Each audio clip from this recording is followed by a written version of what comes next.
एक छोटे से गांव में एक बहुत पुराना पीपल का पेड़ था। वह पेड़ गांव से थोड़ा दूर सुनसान रास्ते के किनारे था। दिन में तो लोग वहां से आराम से गुजर जाते थे, लेकिन रात होते ही उस रास्ते पर कोई नहीं जाता था। गांव के बुजुर्ग कहते थे कि उस पेड़ पर एक चुड़ैल रहती है, जो रात को सफेद कपड़ों में दिखाई देती है।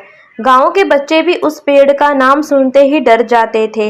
लोग तरह तरह की बातें करते थे। कोई कहता कि रात को वहां औरत के रोने की आवाज आती है, तो कोई कहता कि पेड़ के पास अचानक ठंडी हवा चलने लगती है। कई लोगों ने दावा किया था कि उन्होंने वहां सफेद साया देखा है। उसी गांव में राहुल नाम का एक लड़का रहता था। राहुल बहुत बहादुर था और उसे भूत प्रेत जैसी बातों पर विश्वास नहीं था। वह हमेशा कहता, ये सब लोगों का वहम है, दुनिया में चुड़ैल जैसी कोई चीज नहीं होती। एक शाम राहुल अपने दोस्तों के साथ चौपाल में बैठा था। तभी बातों बातों में फिर उसी पीपल के पेड़ की चर्चा शुरू हो गई। राहुल हंसते हुए बोला, आज रात मैं अकेला उस पेड़ के पास जाऊंगा और साबित कर दूंगा कि वहां कोई चुड़ैल नहीं है। उसके दोस्त डर गए। मोहित बोला, पागल मत बन, पिछले महीने रमेश चाचा भी रात को उधर गए थे। अगले दिन वो बहुत डरे हुए मिले थे, लेकिन राहुल नहीं माना। उसने फैसला कर लिया था। रात के लगभग 11 बजे राहुल टॉर्च लेकर घर से निकल पड़ा। आसमान में बादल छाए हुए थे और चांद भी आधा दिखाई दे रहा था। चारों तरफ अजीब सा सन्नाटा था, सिर्फ झिंगुरों की आवाज सुनाई दे रही थी। जैसे जैसे राहुल उस पेड़ के पास पहुंच रहा था, हवा तेज होने लगी। पेड़ की शाखाएं जोर जोर से हिल रही थी।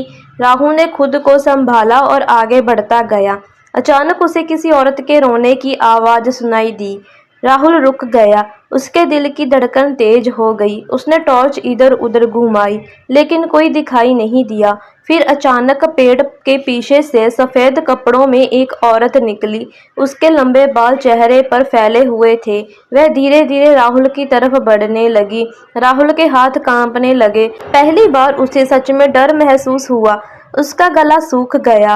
वह पीछे हटने लगा। तभी औरत ने धीमी आवाज में कहा, मेरी मदद करो। राहुल हैरान रह गया। उसने ध्यान से देखा तो औरत रो रही थी। उसके पैरों के पास एक छोटा बच्चा बैठा था, जो जोर जोर से रो रहा था। असल में वह कोई चुड़ैल नहीं थी, वह पास के गांव की एक गरीब औरत थी। उसका बच्चा रास्ता भटक गया था।